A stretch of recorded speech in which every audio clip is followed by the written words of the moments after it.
Shalom, selamat pagi Bapak Ibu yang dikasihi oleh Tuhan, baik yang ada di gedung gereja ini maupun yang ada di rumah.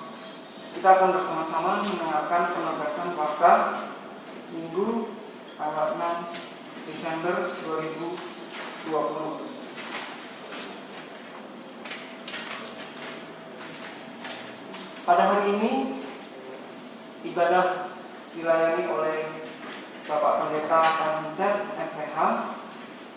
Kepada namanya kami ucapkan terima kasih untuk pelayanan. Tuhan memberkati.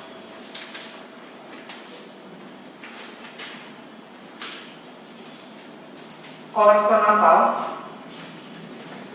dana yang dibutuhkan adalah 24.362.000 rupiah. Sementara dana yang sudah terkumpul per tanggal 3 Desember sebesar 10.629.000 rupiah. Sebagai perhatian kita semua, serangkaian ibadah Natal tahun 2020 dan tahun baru 2021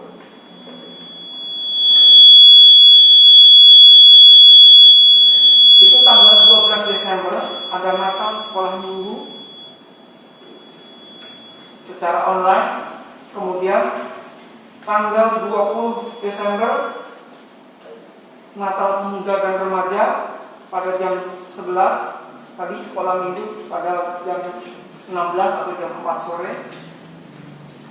Kemudian tanggal 24 Desember malam lilin terang itu jam 7 malam. Hari Jumatnya tanggal 25 Desember ibadah Natal pada pukul 9 pagi. Hari Kamis ibadah tutup tahun tanggal 31 Desember itu pada jam 5 sore. Dan ibadah awal tahun pada hari Jumat pada pukul 9 pagi. Kita harap untuk perhatian kepada Bapak Ibu saudara semua agar dapat memperhatikan jadwal-jadwal tersebut. Saldo dana kasih ada tertera yang di dalam akta jemaat. Bapak Ibu bisa membacanya secara langsung. Kemudian ada juga saldo persembahan misi dan informasi pembangunan rumah pastori juga ada.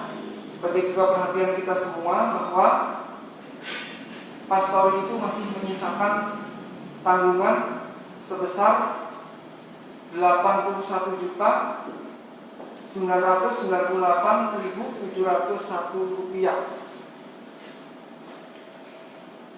Sebagai pendukung gerakan ini, Majelis Jemaat meluncurkan kembali program celengan bersama pada jemaat. Celengan akan dibagikan kembali kepada jemaat. Jemaat bisa mengambilnya di gereja sesuai dengan jumlah keluarga, atau jemaat silakan mengambil sesuai keperluan.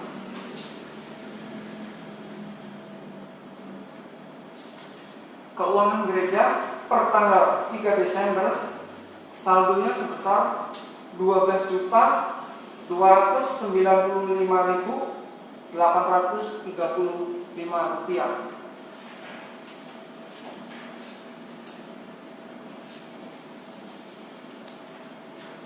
Kami mengucapkan selamat ulang tahun kepada Ibu Titik Mulyani atau Ibu Bambang, kemudian Bapak Edi Effendi pada tanggal 6 Desember dan Ibu Willy Busria pada 6 Desember. Tuhan Yesus memberkati. Tuhan Yesus menambahkan kesehatan dan berkat yang luar biasa, sukacita bagi Bapak Ibu yang merayakan ulang tahun. Kita akan memulai ibadah kita sebagai ucapan syukur kepada Tuhan setelah 1 minggu ini kita diberkati kita dilayani oleh Tuhan. Mari kita menyembah Tuhan dengan penuh sukacita, dengan merendahkan hati, dengan ketulusan bahwa Yesus adalah Tuhan yang layak disembah. Kami undang bangkit ke gereja.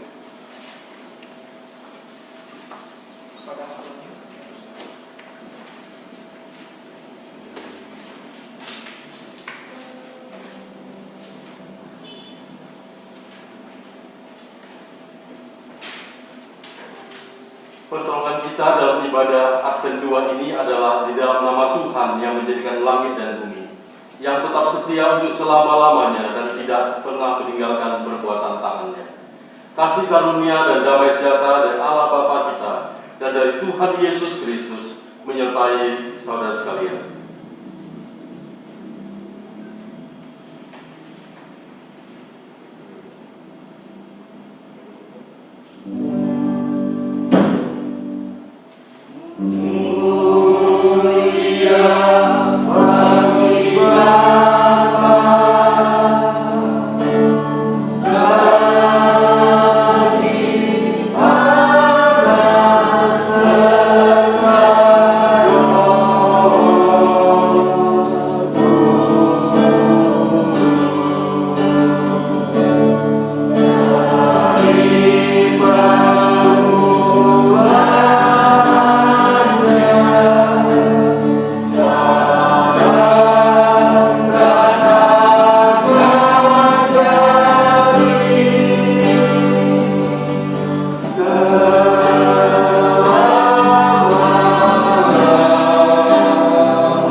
Bersorak-sorailah, hai orang-orang benar dalam Tuhan, sebab memuji-muji itu layak bagi orang-orang jujur.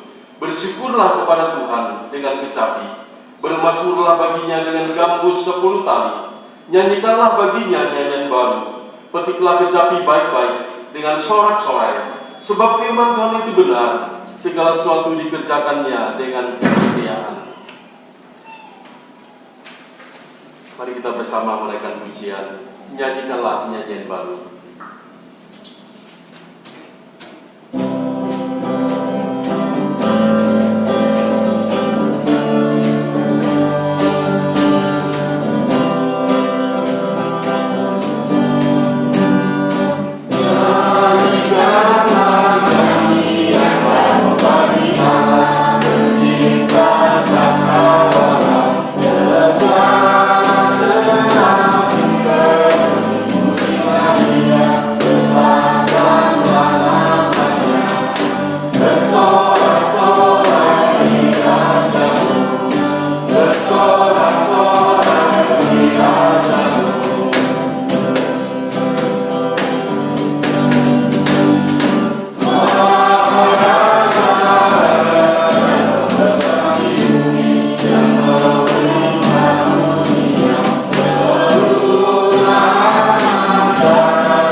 Demikianlah firman Tuhan. Sebab aku tahu bahwa di dalam aku, yaitu di dalam aku sebagai manusia, tidak ada sesuatu yang baik. Sebab kehendak memang ada di dalam aku, tetapi bukan hal berbuat apa yang baik. Sebab bukan apa yang aku kehendaki, yaitu yang baik yang aku perbuat, melainkan apa yang tidak aku kehendaki, yaitu yang jahat yang aku perbuat. Jadi jika aku berbuat apa yang tidak aku kehendaki, maka bukan lagi aku yang memperbuatnya, tetapi dosa yang diam di dalam aku. Jemaat yang dikasihi Tuhan Yesus Kristus, berdasarkan firman Tuhan ini, marilah kita menyadari bahwa kita orang berdosa. Mari kita bersama-sama merendahkan diri di hadapan Tuhan untuk mengakui segala dosa dan kesalahan kita kepadanya. serta memohon pengampunan dan segala dosa dan kesalahan kita. Mari kita berdoa. Tuhan, kami sadar kami orang berdosa. Kami seringkali tidak mengindahkan firman Tuhan. Seringkali kami baca dan merenungkan firman Tuhan. Tapi ketika kami menghadapi persoalan, seringkali kami melupakan firman Tuhan.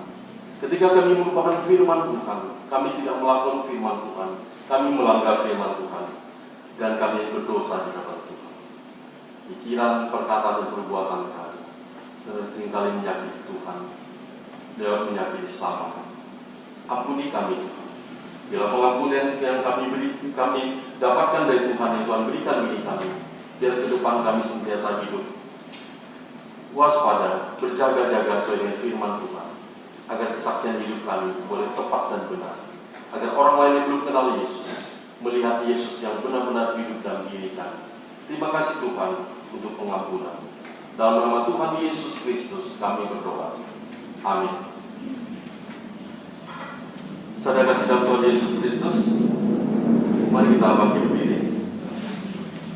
Bagi kita yang telah mengakui dosa kita dan memohon pengampunan darinya, inilah berita anugerah yang Tuhan nyatakan dalam Mika 7 ayat 18-19 bagi kita.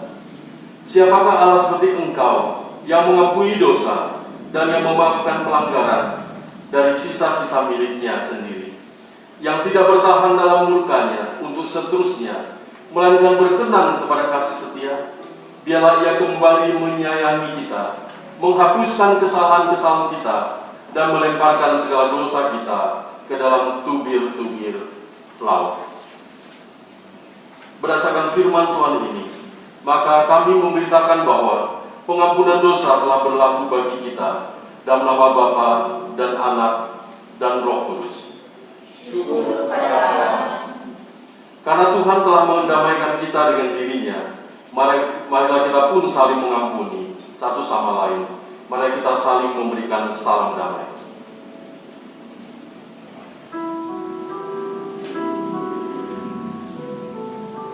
Sejauh timur dari barat.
kami datang kepadamu Tuhan.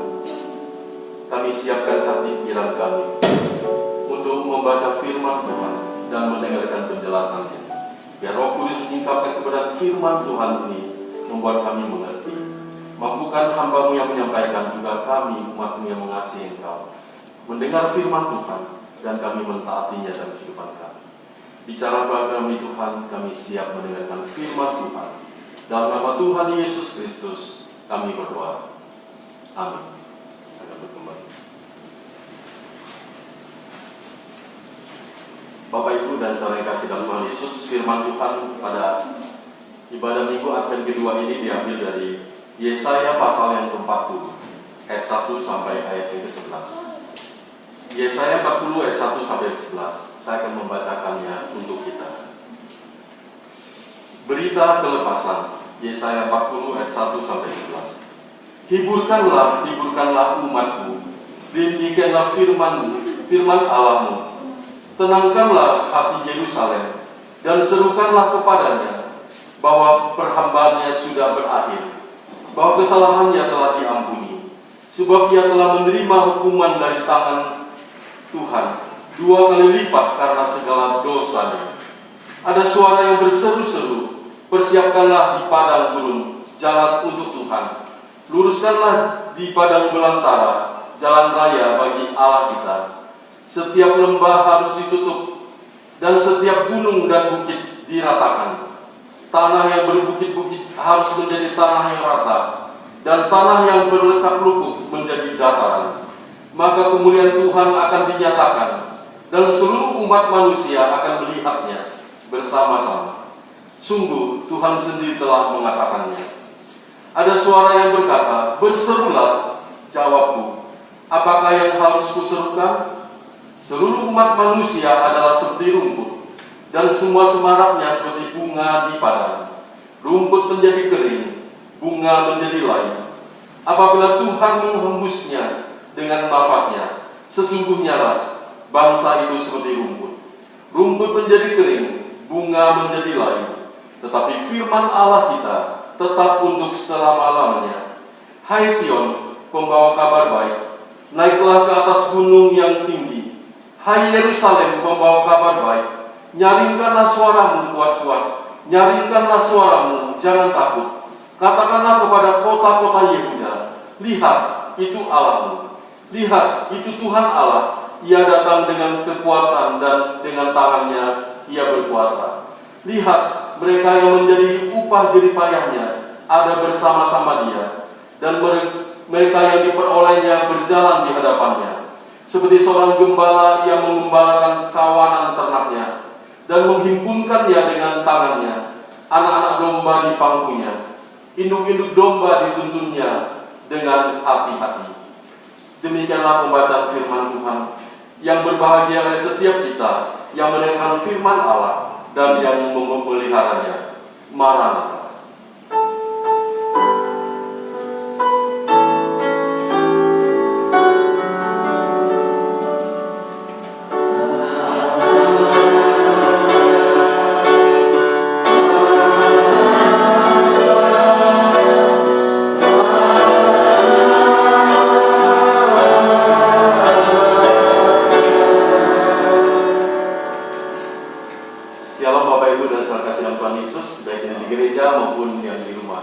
Semuanya dalam keadaan sehat-sehat, puji Tuhan.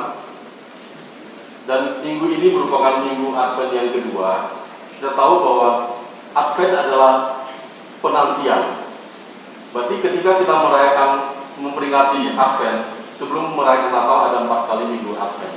Itu pertama, itu memperingati Yesus yang datang pertama kali, dia lahir sebagai manusia, bayi di Bethlehem. Dia datang untuk memberitakan kebenaran bagi kita, umat yang berdosa menyambutnya, mendapatkan pengampunan dan keselamatan. Dan kita juga mempersiapkan diri kita juga untuk menyongsong Yesus datang kedua kali. Yesus datang kedua kali bukan lagi sebagai juru selamat, tetapi sebagai Raja dan Hakim.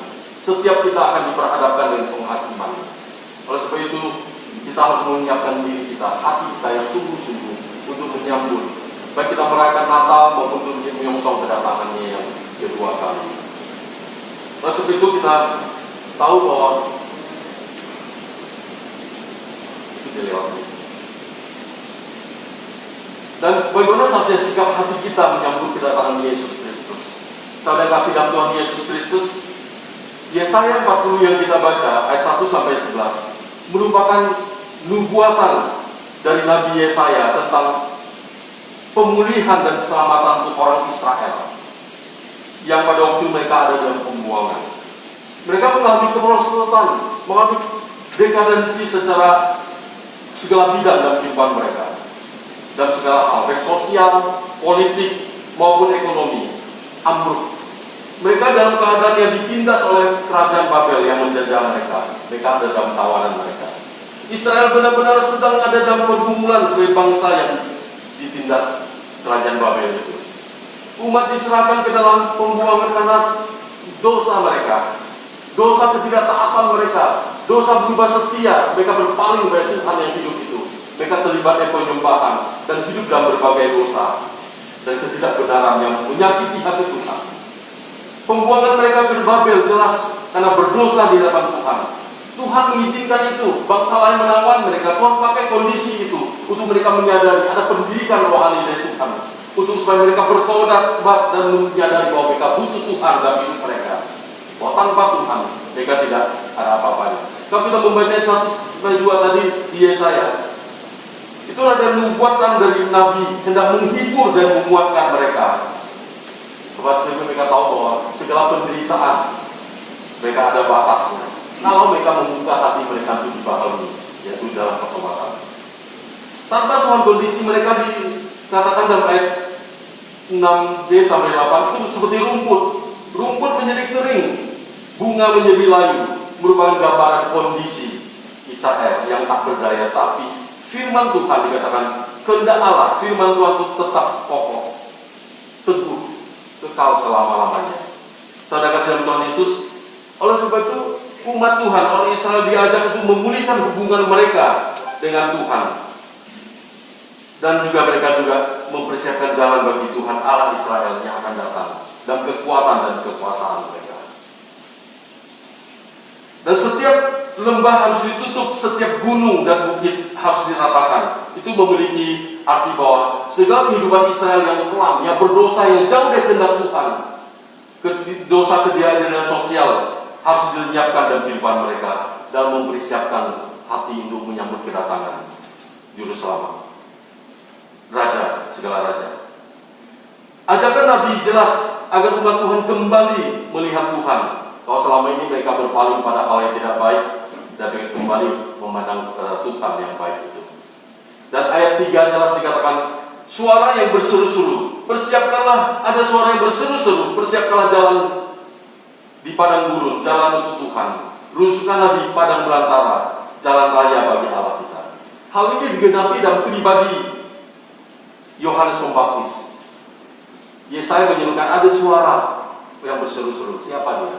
Kita tahu nubuat Yesaya sampai pada zaman kedatangan Yesus itu ada 700 tahun bagi digenapi. Berarti ketika Tuhan berfirman, Tuhan tidak main-main. Begitu lamanya Tuhan berikan kesempatan agar manusia bertobat sebelum kedatangannya, apalagi kedatangannya yang kedua kali akan menjadi hati, memisahkan kambing dan domba, gandum dan ilalang, dan sebagainya. Biarlah kita diingatkan akan hal ini. Dalam Matius 3 ayat 1 sampai 12 dijelaskan, Yohanes Pembaptis mengatakan, akulah suara yang berseru-seru. Dia seperti ini dikatakan oleh Nabi Yesaya.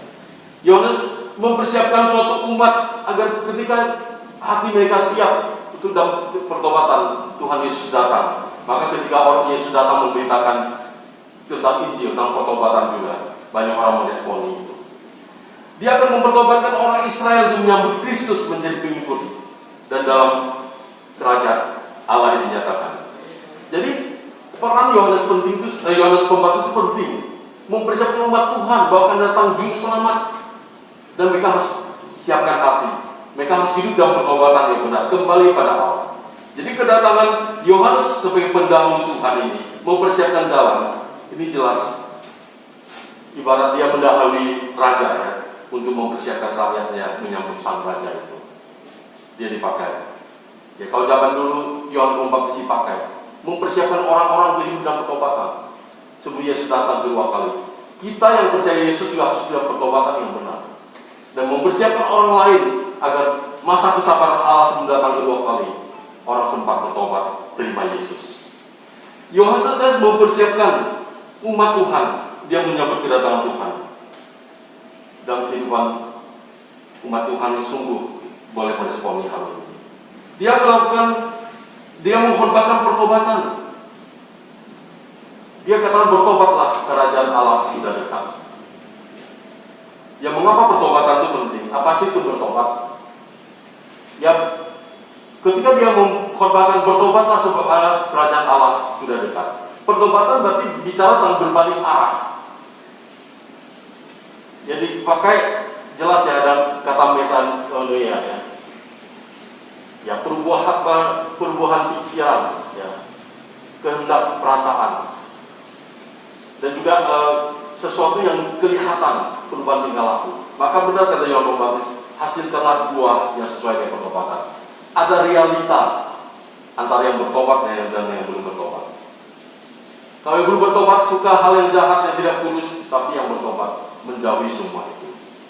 Karena tanpa pertobatan tidak ada pengampunan, tidak ada pemulihan, tidak ada keselamatan, dan tanpa pertobatan umat Tuhan tidak mungkin bisa menjadi berkat bagi bangsa-bangsa lain yang menunjukkan bahwa mereka punya Allah yang benar.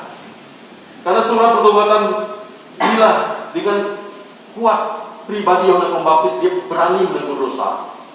Dia tidak kompromi, dia terang-terangan. Ketika dia memberitakan bertobatlah kerajaan Allah sudah dekat, banyak orang berbagai lapisan masyarakat, termasuk orang Farisi, pemimpin agama datang pada waktu itu.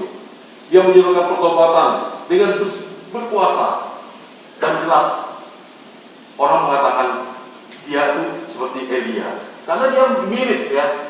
Dia memakai baju berbulu dan juga ikat pinggang kuning dan hidup dalam kesadaran.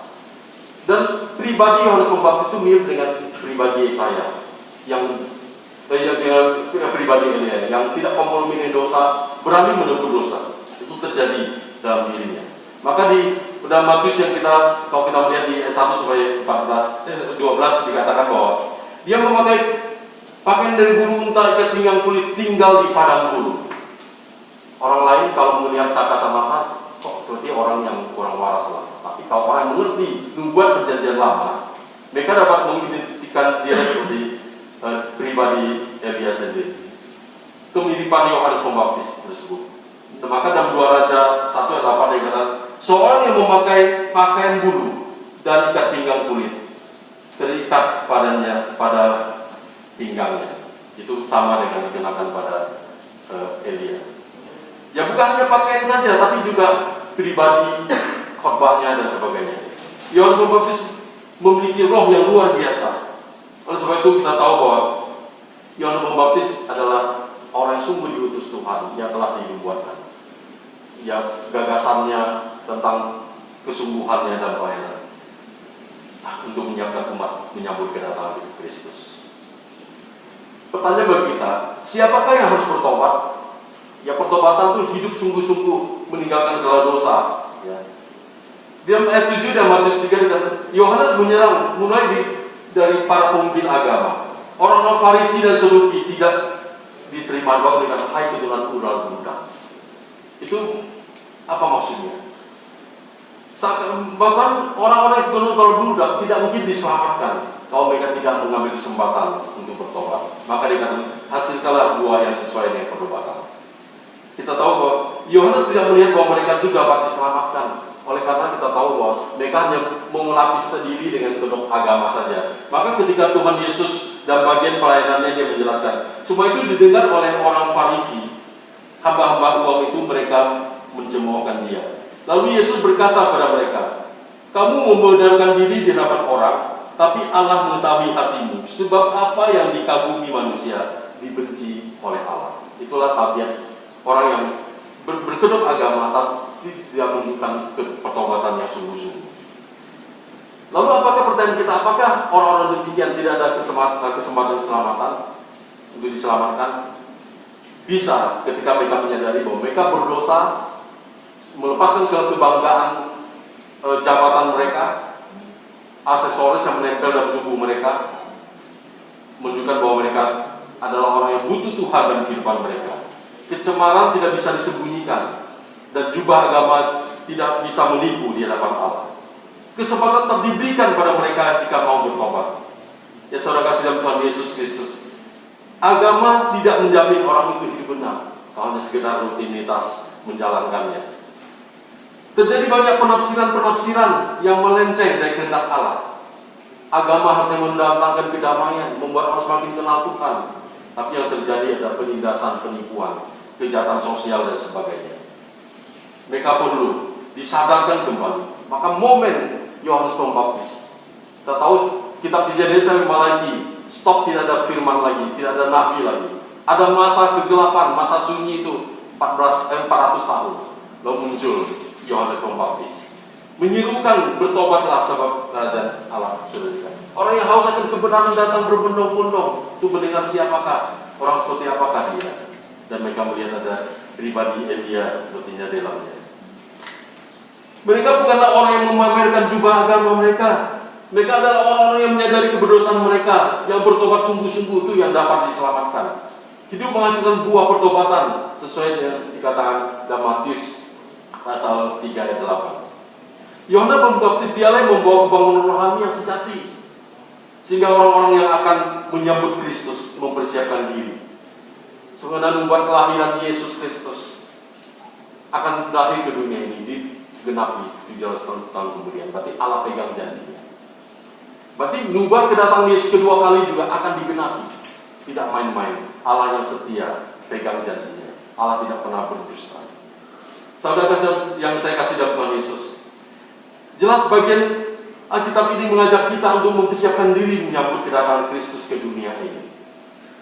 Dengan kita merayakan Advent yang kedua ini. Kita mempersiapkan diri masing-masing. Kita memiliki sikap penantian yang aktif dan bersekutuan bersama Tuhan, membangun hubungan, menjaga spiritualitas kita, kerohanian kita terbangun dengan baik, terjalin dengan mesra dengan Tuhan, dan merubah karakter hidup kita, berkenan selalu kepada Tuhan. Perkataan kita memberkati enggak? Pikiran kita, tingkah laku kita sesuai dengan kehendak Tuhan tidak?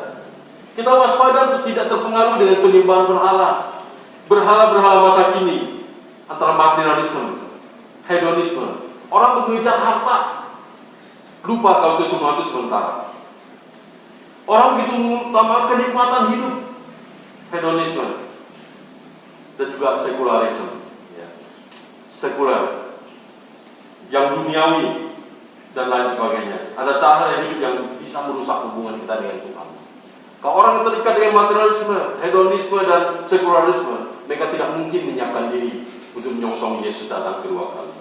Saudara kasih dalam Tuhan Yesus Kristus, ada JDTS ya, itu ada di situ yang survei.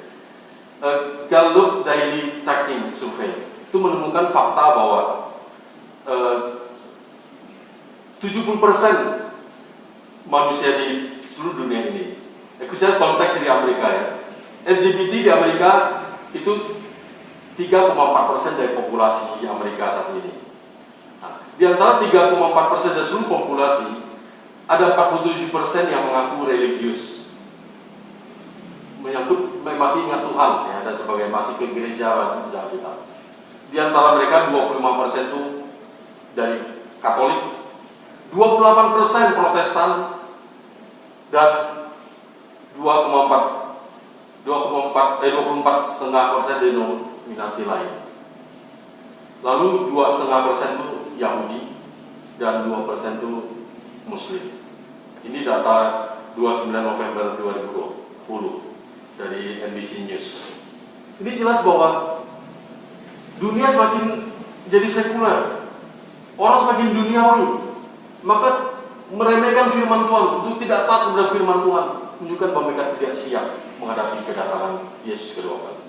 Siapa yang masih bersedia mendengar firman Tuhan, ya termasuk orang-orang yang terlibat di LGBT, mereka dekat dengan kasih karunia kalau mereka siap untuk menyerahkan diri untuk hidup dan perubahan. Maka diingatkan bahwa gereja-gereja, orang percaya, para hamba Tuhan, Jangan henti-hentinya dan mimbar gereja harus setia memberitakan firman Tuhan.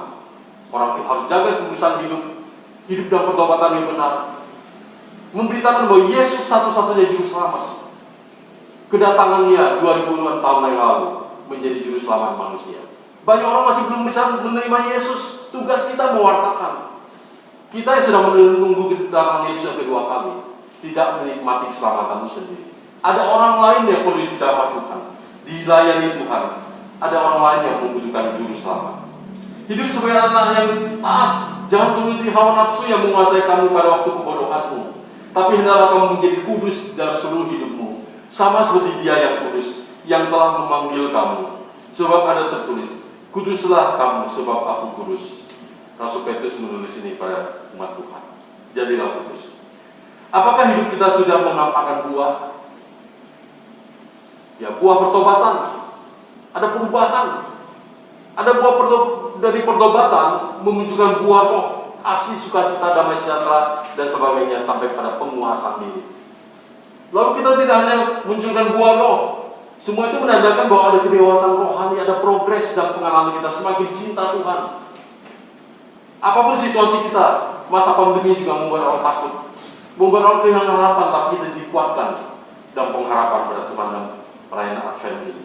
Kita diingatkan untuk kembali bahwa juru selamat ada hadir dalam kehidupan kita, mengerti pergumulan kita.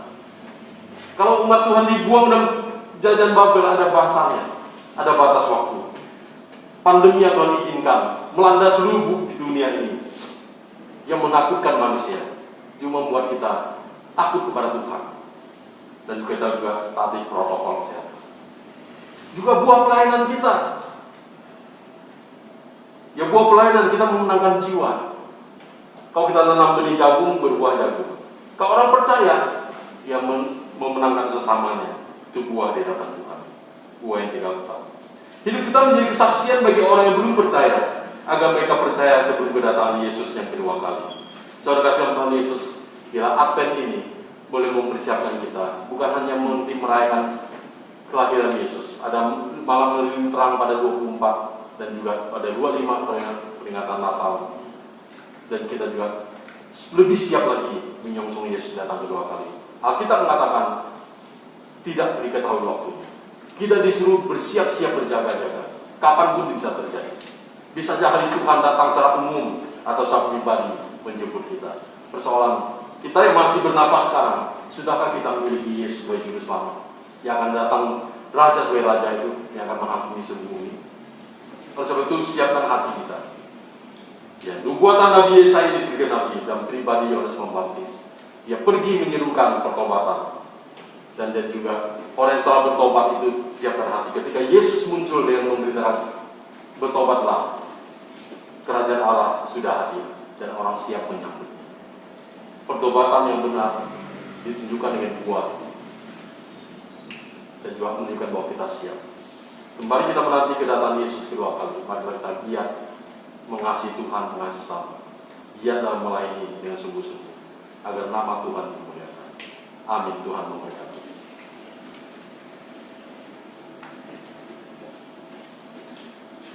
Kita berdoa cepat.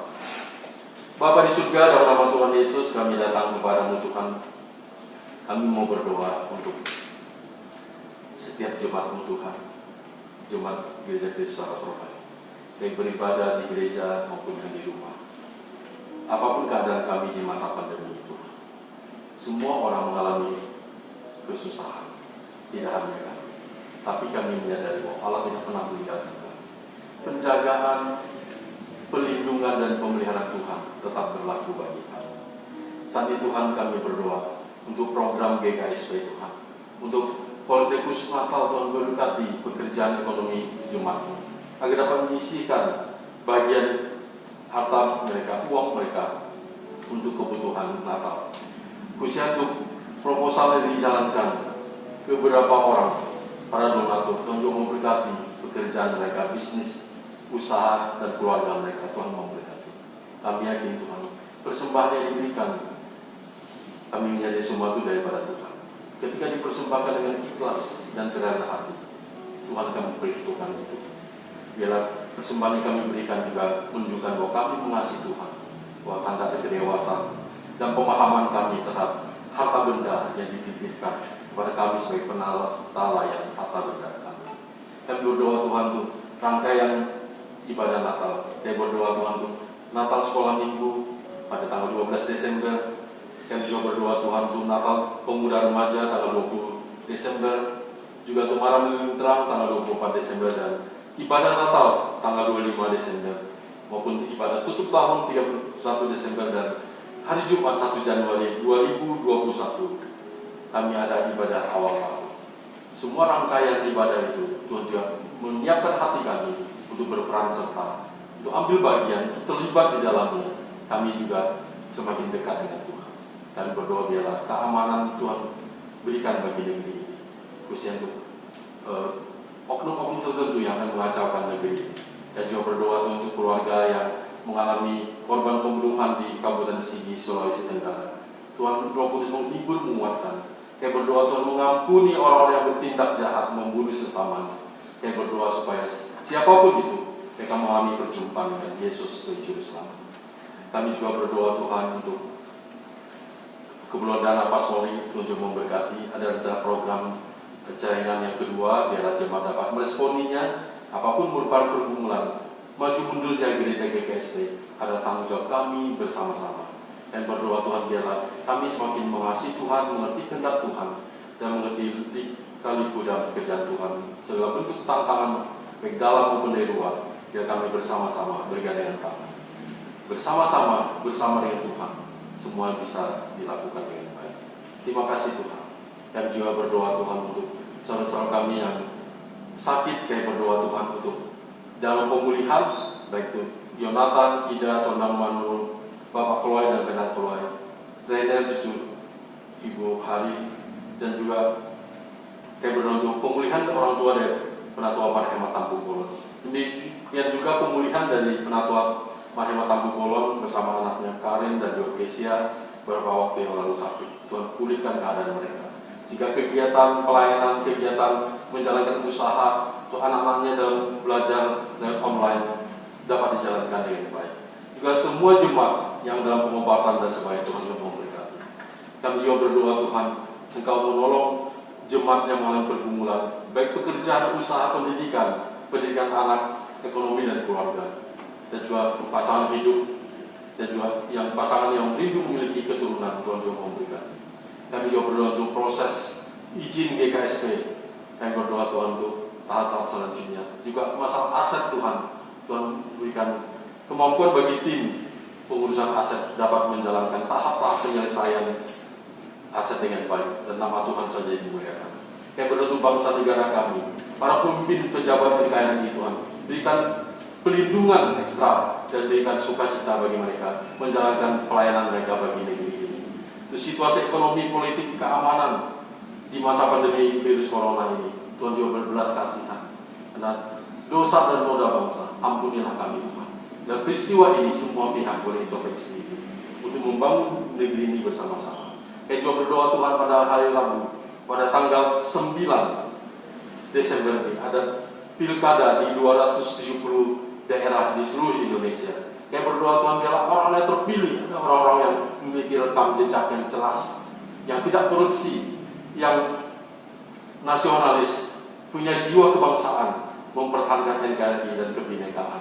Saya berdoa Tuhan biarlah pemimpin-pemimpin yang mengasihi rakyat, yang tidak mementingkan golongan, melayani semua lapisan masyarakat. Itulah yang kami rindukan. Jadi pemimpin yang tidak korupsi, pemimpin yang tidak main-main, dan tidak juga mempermalukan negara ini. Saya berdoa untuk orang-orang percaya boleh berhikmat, tidak tertipu oleh manisnya ucapan ketika mendengar kampanye, tapi sungguh-sungguh berdoa di hadapan Tuhan.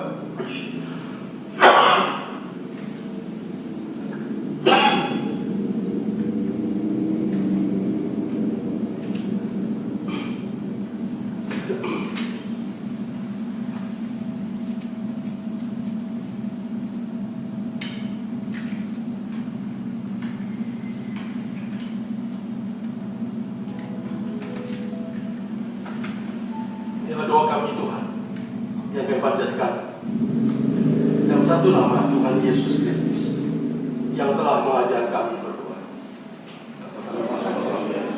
Dikuduskanlah namamu, datanglah kerajaanmu, jadilah kehendakmu di bumi seperti di surga. Berikan kami pada hari ini makanan kami sesungguhnya, dan ampunilah kami kesalahan kami, seperti kami juga mengampuni orang yang salah. Dan janganlah kami pada kelemahan, tapi lepaskanlah kami dari karena Engkau yang punya keadaan, kuasa dan kuasa dan kemuliaan sampai selama-lamanya. Amin. Jemaat saya undang bagi berdiri, kita akan mengaku pengakuan iman.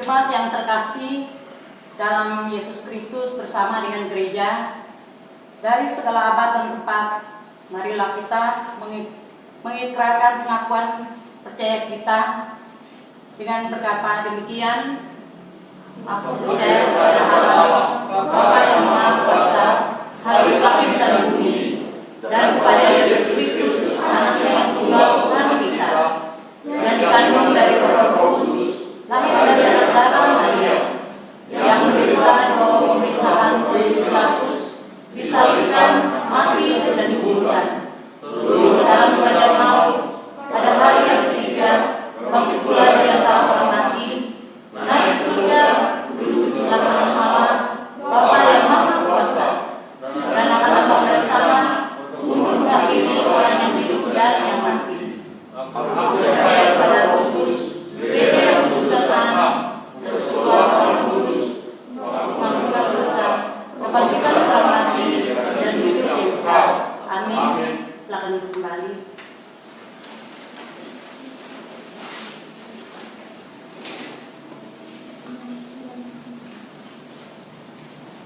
Jemaat yang terkasih, tiba saatnya kita akan memberikan persembahan kita yang terbaik pada Tuhan.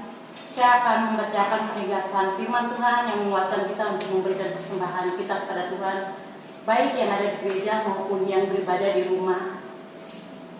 Terambil dari 1 Tawarik 16 ayat 29. Berilah kepada Tuhan kemuliaan namanya, bawalah persembahan dan masuklah menghadap Dia. Sujudlah menyembah pada Tuhan dengan berhiaskan kekudusan. Ada 3 kantung kolekte. Yang pertama, hitam untuk kas gereja, biru untuk pastori, dan merah untuk Natal. Karena ini minggu kedua Desember, bagi jemaat yang ingin mempersembahkan perpuluhan minggu pertama Desember, bagi jemaat yang akan memberikan perpuluhan, dapat diserahkan pada kotak khusus yang telah disediakan di gereja.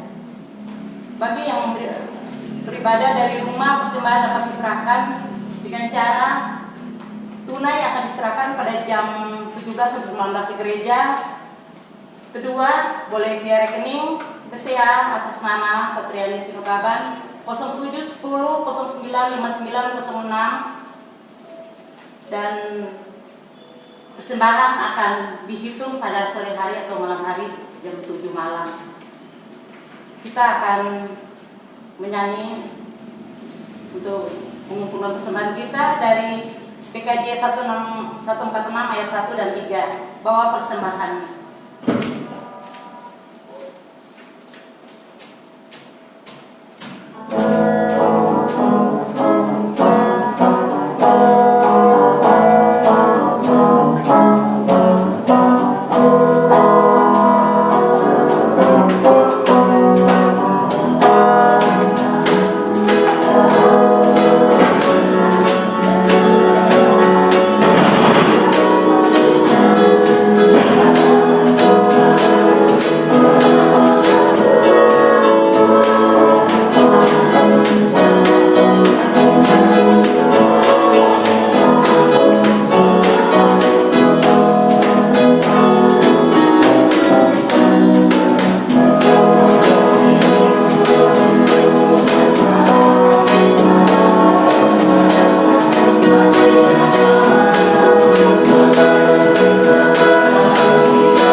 Segala puji, hormat, dan syukur kami naikkan kepadamu, Allah Bapa di surga. Terima kasih Tuhan untuk anugerah yang begitu besar, berlimpah dalam hidup kami sampai detik ini. Napas yang masih kami miliki, kesehatan yang masih kami miliki, semuanya yang Kau beri, semuanya gratis bagi kami. Tuhan, kami wajib mengucap syukur kepadamu Tuhan, karena begitu besar kasih dan cintamu dalam hidup kami sampai detik ini Tuhan. Bahkan ketika kami sakit pun Tuhan, Engkau jamah kami dan berikan kami kesembuhan. Tuhan, Engkaulah segalanya dalam hidup kami. Tanpa Engkau maka kami akan binasa Tuhan. Terima kasih Tuhan untuk firman yang sudah ditaburkan bagi kami. Sangat berarti bagi kami. Kami harus bertobat Tuhan dari jalan yang sesat dan kami kembali kepadamu Tuhan. Terima kasih. Oh, terima kasih Tuhan. Tuhan, apalah kami ini Tuhan, sehingga Engkau memperhitungkan kami Tuhan. Kami adalah biji matamu Tuhan. Terima kasih Tuhan Yesus Kristus. Berkati jemaat yang ada di rumah, bahkan yang ada di gereja Tuhan. Berkati kami semua Tuhan. Apapun yang kami berikan kepadamu Tuhan, semuanya berasal daripadamu Tuhan. Sucikan, kuduskan, layakkan Tuhan untuk pekerjaan Tuhan. Oh Tuhan, terima kasih. Berkati semua jemaat Tuhan. Berkati kami semua Tuhan, profesi kami, pekerjaan kami, apapun talenta kami Tuhan, Engkau berkati kami. Bahkan kami belum menjadi berkat untuk banyak orang. Terima kasih Tuhan Yesus Kristus. Terimalah persembahan kami ini. Dalam nama Tuhan Yesus Kristus, Allah yang hidup, kami berdoa. Amin.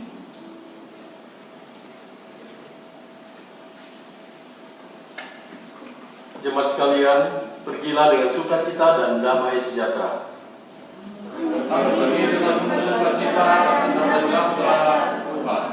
Arahkanlah hatimu senantiasa kepada Tuhan. Kami mengarahkan hati kami senantiasa kepada Tuhan, Allah kami yang baik. Jadilah saksi Kristus yang setia. Kami siap menjadi saksi-saksinya yang setia. Kita menaikkan pujian. Adakah tempat baginya?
Jemaat kasih Kristus, terimalah berkat Tuhan. Kasih karunia Tuhan Yesus Kristus dan kasih Allah Bapa serta persekutuan Roh Kudus menyertai kamu sekalian dari sekarang sampai selama-lamanya. Amin.